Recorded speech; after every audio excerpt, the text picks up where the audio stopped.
Hello good evening everyone, welcome back my channel Reema aspirant life में। आप सब कैसे हैं? आई होप कि आप सब बहुत अच्छे होंगे, मस्त होंगे। आपकी स्टडी भी अच्छी चल रही होगी। इस टाइम शाम के 6:30 बज रहे हैं और अब मैं खाना बनाने में लग गई हूँ। आज मैं अपनी स्टडी रात के 8 बजे से स्टार्ट करूँगी और 1 बजे तक करूँगी रात के। अगर आप सब लोग मेरे चैनल पर नए हैं तो मेरे चैनल को सब्सक्राइब कर लीजिएगा, और जो पहले से हैं तो वो लाइक करेंगे और कमेंट कर दीजिएगा अच्छे अच्छे। मैं आप सबसे एक बात कहना चाहूँगी, अब अपनी तैयारी की स्पीड बढ़ा दीजिए।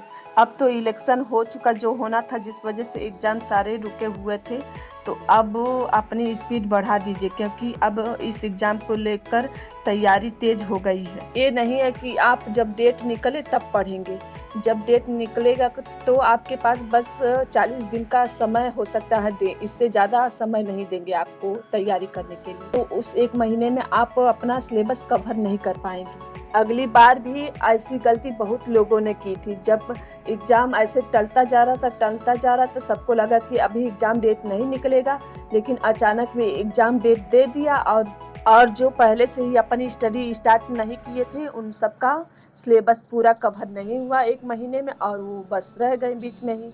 किसी का 1 नंबर से रह गया, किसी का 2 नंबर से, ऐसे बहुत लोगों के साथ हुआ। अगर जो गलतियां हमने पहले की है, उस गलतियों की कमियों को दूर करने का टाइम आ गया, इसलिए अपनी स्टडी की स्पीड तेज कर दीजिए, नहीं तो बाद में आपको पछताने के सिवा कुछ नहीं मिलेगा। अगर आप अपनी गलतियों की कमी को नहीं पकड़ पा रहे हैं कि आपने कहाँ एग्जाम में गलती की है, तो आप सबको मैं यही बताने जा रही हूँ इस वीडियो में। जो लोग 2021 का एग्जाम दे चुके हैं उन सबको मैं यही कहना चाहूँगी, पहले प्रीवियस ईयर जो अगले साल का पेपर था उसको देखिए कि आपने कहाँ गलती की थी उस एग्जाम में, और किस टॉपिक पर और किस चैप्टर में आपने तैयार नहीं था। तो उस चैप्टर को पहले उठाइए और उसको अपने एक नोट्स में राइट कीजिए। उसके बाद अपना सिलेबस पूरा देखिए। जो चैप्टर टफ है उसको एक तरफ रखिए, और जो इजी है, बेसिक नॉलेज है जिसके बारे में आपको उसको एक तरफ लिखिए। जो चैप्टर आपको कठिन लगे उसको पहले तैयार करिए। अगर आप ये मेथड अपनाएंगे अपनी स्टडी में तो आप जरूर जो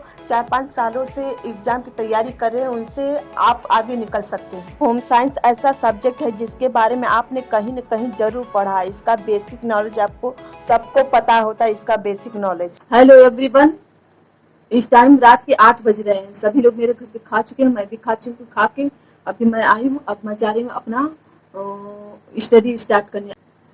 आज मैं रात के 8 बजे से रात के 1 बजे तक स्टडी करूँगी। इसे मैं 4 ब्रांच ली हूँ। उसमें न्यूट्रिशन साइंस अभी कंप्लीट नहीं हुआ, फिजियोलॉजी कंप्लीट नहीं हुआ है, फिर उसके बाद हो गया हेल्थ साइंस है, और CD। यही 4 ब्रांच में पढ़ रही हूँ, और जहाँ तक लगता है कि 1-2 दिन में कंप्लीट हो जाएगा। तो इस वजह से मैं आज पढ़ रही हूँ 8 बजे से। तो अब मैं जा रही हूँ अपनी फर्स्ट स्लॉट स्टार्ट करने। फर्स्ट स्लॉट मेरा न्यूट्रिशन साइंस रहेगा। इसमें मेरा पहला चैप्टर, चावल रहेगा। चावल चैप्टर मैं पढ़ी थी, लेकिन मुझे लगता है कि अच्छे से नहीं याद था, तो इस वजह से मैं सोची कि इसको एक बार और पढ़ लूँ।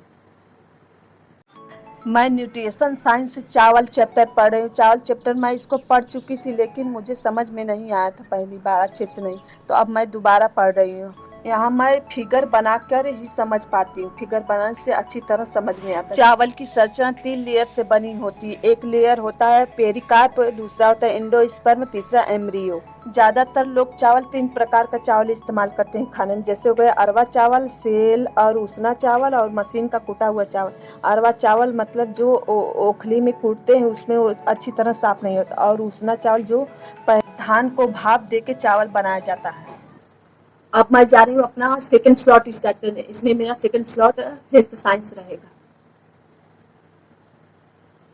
इस टाइम रात के 10 बज रहे हैं।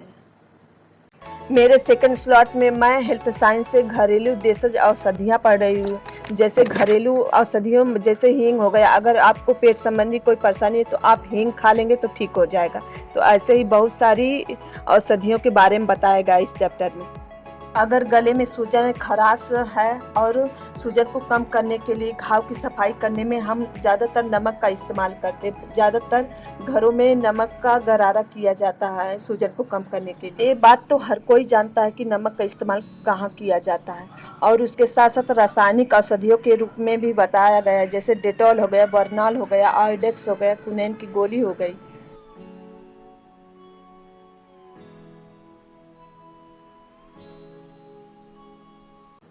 मेरे थर्ड स्लॉट में मैं ह्यूमन फिजियोलॉजी पढ़ रही हूँ। इसमें मेरा चैप्टर मतलब डिजीज है, जैसे विषाणु से होने वाले रोग, प्रोटोजोआ द्वारा रोग, कवक द्वारा होने वाले रोग और जीवाणु द्वारा होने वाले रोग। इसको मैं ट्रिक से लिखी हूँ, तो ट्रिक से मैं याद करती हूँ। तो सारी बीमारियों के बारे में मैं उनके जो जीवाणु हैं उनको याद कर रही हूँ। अभी आगे जो मैंने सिलेबस को कवर करने के लिए मेथड बनाई उसका इस्तेमाल आप लोग कर सकते हैं, और जो अभी नए हैं फ्रेशर हैं वो सब भी इसी मेथड का इस्तेमाल करके अपने सिलेबस को कवर कर सकते हैं। और एग्ज़ाम में योजनाओं से भी रिलेटेड क्वेश्चन पूछा जाता है, जैसे महिलाओं से, बच्चों से या बीमारियों से रिलेटेड जितनी भी योजनाएं बनी उसको आप अच्छी तरह से तैयार कर लीजिएगा। मुझे ज़्यादातर परेशानी डेट्स को याद करने में होती है, ज़्यादातर सभी को यही परेशानी होती होगी। योजनाओं से रिलेटेड क्वेश्चन जैसे हो गया सर्व शिक्षा अभियान के बारे में, मलेरिया निवारण योजना, विश्व स्वास्थ्य संगठन, ये सब जो योजनाएं हैं इस ऐसे ही क्वेश्चन एग्जाम में बनता है। मेरा 3 स्लॉट कंप्लीट हो गया, तो इसलिए सोची थोड़ा टहल लूं, और नींद भी आ रही थी। इस टहलने की वजह से नींद पर थोड़ा सा कंट्रोल हो गया। अगर जब भी पढ़ने बैठे पानी लेकर जरूर बैठे, अगर नींद आए तो पीते रहें। बहुत नींद लग रही थी, सोची कि थोड़ी देर टहल लूं तो उसके बाद नींद नहीं आएगी। तो अब मैं जा रही हूँ अपना फोर्थ स्लॉट स्टार्ट करने, फोर्थ और लास्ट स्लॉट। तो इसमें मैं जो नाइन्थ की बुक ली थी, इसमें से एक चैप्टर मैं जा रही हूँ पढ़ने। जो मैं ये बुक ली हूँ 9th क्लास की बुक है। इसमें सारे चैप्टर ज़्यादातर हेल्थ साइंस से रिलेटेड हैं। जैसे इस चैप्टर का नाम है स्थानीय स्वास्थ्य सेवाएं। जो ये चैप्टर मैं पढ़ रही हूँ, ये चैप्टर देखिए यहाँ लिखवाया गया है सब्जेक्ट में। बस मैं आप लोगों से यही कहना चाहूँगी, आप लोग अपनी स्टडी की स्पीड बढ़ा दीजिए, क्योंकि एग्ज़ाम डेट की हलचल तेज़ हो गई है। कभी भी एग्ज़ाम डेट 1-2 महीने में आ जाएगा तो आप लोग क्या पढ़ पाएंगे, कुछ भी नहीं पढ़ पाएंगे। इसलिए अपनी तैयारी अभी से स्टार्ट कर दीजिए। इतने दिन में आपकी जो सिलेबस है वो पूरा कंप्लीट हो जाएगा, अगर आपने आप से स्टार्ट कर दिया तो। मुझे पांचों ब्रांच में सबसे कठिन टेक्सटाइल लगा, क्योंकि एग्जाम में मेरा टेक्सटाइल से ही बहुत क्वेश्चन गलत हुए थे, और ज़्यादातर ये नया भी होता है। यही पढ़ने में जो होता है कि हम समझ नहीं पाते, और जो भी ब्रांच है उन सब की बेसिक नॉलेज सबको होती है थोड़ी बहुत।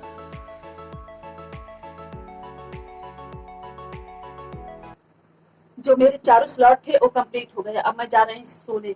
इस टाइम 1 बज रहे हैं। मेरे कमेंट में ज़्यादातर लोगों का एक ही क्वेश्चन होता है कि आप कहाँ रहती है, आपका घर कहाँ है। तो मैं बता दूं आप सबको, मेरा घर यूपी स्टेट के आजमगढ़ डिस्ट्रिक्ट के एक छोटे से गांव में।